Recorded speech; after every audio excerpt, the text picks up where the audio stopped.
Do you know what the problem is when it comes to ghosts in this city? Chains are last season's look. All the cool ghosts moved to Portland? I'll think our waitress is a ghost if she doesn't hurry with those drinks. Scoff if you all will, but I'm making a point here. To have ghosts, first you need the dead, and nobody is ever dead in this city. You must not read the police blotter. I never said nobody dies here. What I said is that no one is dead. We get rid of the dead right away, and we all know where they go. Oh God, I hate that town. It creeps me out too, and it should. But it's even worse than you think. There are probably some things none of you know about the dead. Living here, you wouldn't have many opportunities to learn. And what's where my story comes in. It was, as it happened, a dark and stormy night. The dead man could hear the rain, even as he was trapped in a cold box under the ground, smothered by the weight of the earth. He was tired, but he felt a potency in his dead limbs and a sudden, unexplainable sense of urgency that allowed him to press the lid open and drag his aching bones up through the dirt and out into the fresh air and the black night and the world of the living again. The dead man left his grave, and he knew where he was. The city. No, not quite. He corrected himself. He was in the town 10 miles south of the city. They buried no bodies in the city itself. 100 years ago the city passed a law against any new burial sites, and they even moved the ones they had, evicting the dead.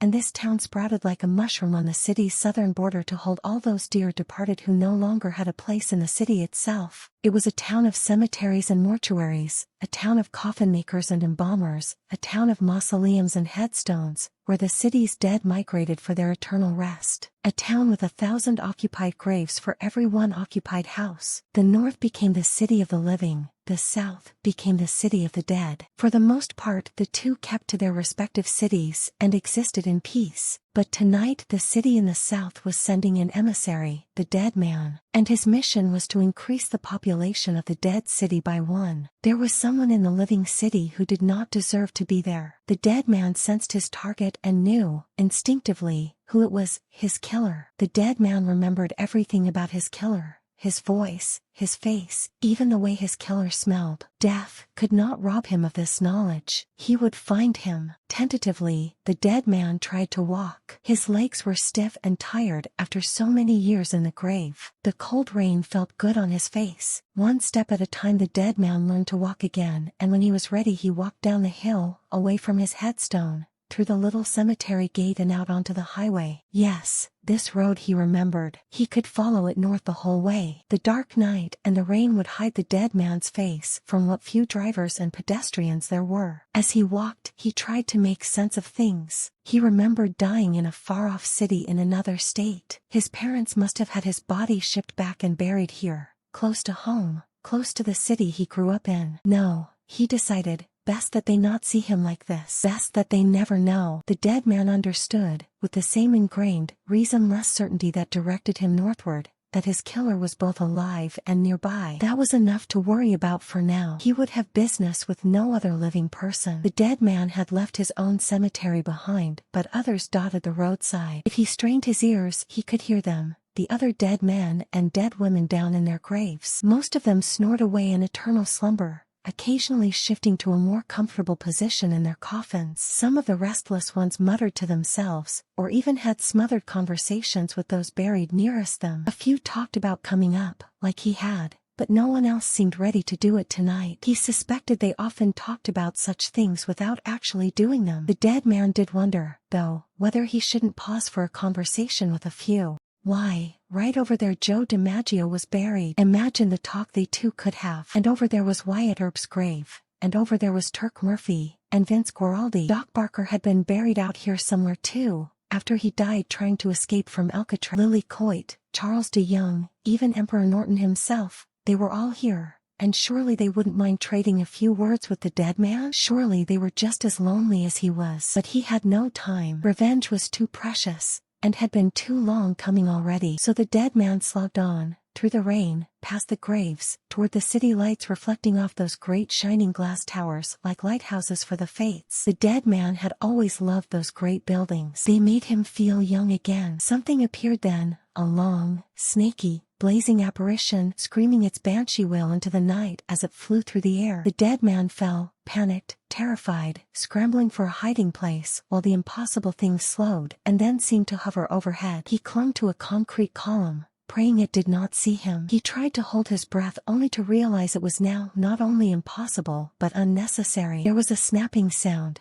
and then a ball rang, and then, strangely, the sound of feet tromping overhead, like a column of soldiers marching on thin air. He dared look up and then realized what the glowing specter really was, an elevated train. The column he hugged supported the tracks. Late-night commuters filed onto the platform 20 feet overhead, and when the doors slid shut again, the entire shrieking assemblage streamed off into the night. The dead man felt foolish. Clearly things had changed in the years since he died. Once his embarrassment wore off, he realized the rail line was a boon for him. It would lead into the city, and if he followed underneath it he would encounter fewer late-night pedestrians than on the main highway. Staying close to the lights on the tracks, he followed them, into the heart of civilization, and closer to his prey. The pouring rain made rivers and streams of everything. He was glad that it seemed to be relieving him of the grave smell. The city by night was a strange thing. Dark and vacant but still teeming with artificial animation, with the glare of electronic lights and the low whine of tires on asphalt. He did not belong here. The people of the dead city kept in their place. It was the unspoken law of the dead. But tonight the rules bent. The dead man scampered beneath overpasses, through alleys, along ditches and across vacant lots. Those few people who saw him took him for another homeless vagrant in his shapeless, foul-smelling clothes. The heavy rain hit his face. He was tracking using senses he did not realize he had. Maybe it was the spirit of revenge itself that guided him. He came to one block, one street, one house. It was one of the tall Victorian homes that they called the Painted Ladies. Yes, this. The dead man crept up to a window streaked with rain and squinted into the soft yellow lamplight inside. The living room was filled with boxes, and the floor lined with newspapers that suggested a painting project. Of course, the dead man thought, that explains why I've come back tonight. My killer has only just come to live here in the city. The dead man smeared the glass with his blackened fingers, rage welling up in the hollow of his chest where his heart once sat. There was movement in another room. He clambered over a fence and into a side yard,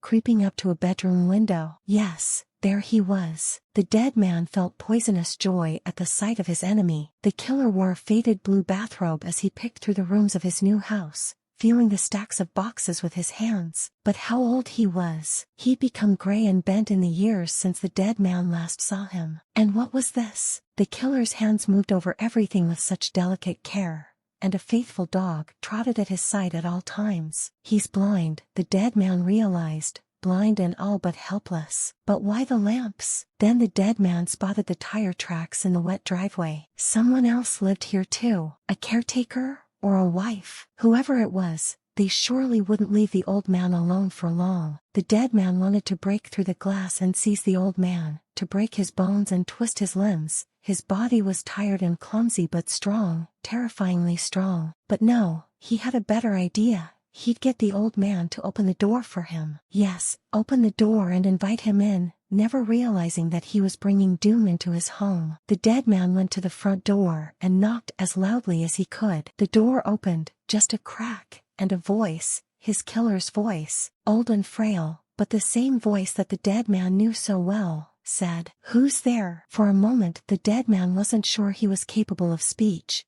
but when he opened his mouth the words came, though they sounded garbled and strange. "Sir," the dead man said in his voice like brittle leaves, "I'm a poor man with nothing in the world, and the rain has wet me to the bone. If you don't mind, I'd like permission to rest a while here on your porch, and hopefully dry out a bit." The slim yellow line that indicated the door opening wavered for a second, as if the house itself were pondering. Then the door opened and the old man, the killer, beckoned him in. "Can't have you freezing out there. Come in and dry yourself off properly." The house was warm. The dead man felt the change in temperature vaguely, as if it were happening to someone else, and he was only observing it. "You must excuse me," said the I have not moved in yet. "The first night in a new house is always the loneliest," said the dead man, following his killer deeper inside. The old man walked with two canes, one to hold himself up and the other to find his way. Even the dead man walked faster than his killer did. "That's very true," his killer said. "But when you get to be my age, any night can be a lonely one. I find I'm loneliest of all when someone is with me." "It's the same with me," the dead man said. He dripped rainwater on the hardwood floor, water black and green with the residue of his body. The rain, he knew, would cover the smell of his moldered flesh even to the blind man's sensitive nose, but not for very long.